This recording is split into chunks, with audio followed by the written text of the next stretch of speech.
millions et demi de Camerounais sont appelés aux urnes pour les élections générales de dimanche. 8 candidats se présentent contre le président ayant servi le plus longtemps en Afrique, Paul Biya, dans des élections qui risquent d'exclure les régions anglophones du pays. Ils attendent ce moment depuis 7 ans. Des millions de supporters du Rassemblement démocratique du peuple camerounais dans les régions francophones à travers le pays disent qu'ils attendent le couronnement de leur candidat, le président sortant, Paul Biya, malgré les inquiétudes liées aux anglophones. Le RPDC au pouvoir est le seul parti à avoir tenu un rassemblement politique dans ces deux régions. Le ministre, comme il dit, a pris toutes les mesures nécessaires pour permettre à tous les candidats d'aller où ils le souhaitent pour informer et discuter avec les gens et ainsi gagner leur cœur. Mais l'opposition, qui a tardé à se regrouper, a dû revoir à la baisse ses interventions dans les zones anglophones. Ils empêchent les électeurs du sud-ouest et du nord de voter en ouvrant tous les bureaux de vote dans une localité et ils veulent que les électeurs se déplacent dans cette localité. Ils disent que c'est une question de sécurité pour les officiers de bureaux de vote alors que l'État doit assurer la sécurité des électeurs.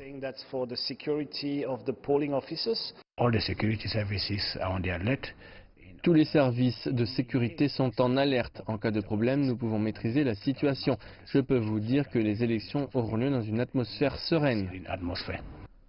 Dans la plupart des régions francophones, les votants ont été enregistrés dans des bureaux de vote pour vérifier leur identité.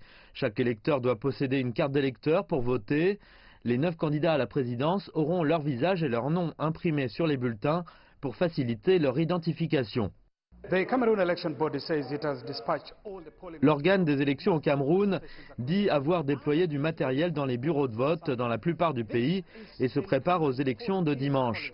Voici le bureau de vote du président sortant Paul Biya à Bastos, où le président votera dimanche pour obtenir un autre mandat de 7 ans après 36 ans au pouvoir.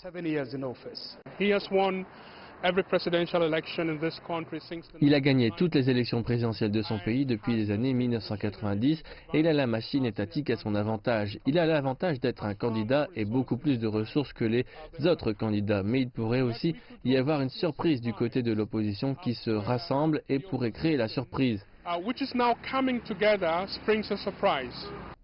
Au contraire du passé, le Cameroun est confronté à une myriade de défis toujours non résolus depuis 2 décennies. La crise des anglophones et l'économie en crise guideront les choix des électeurs.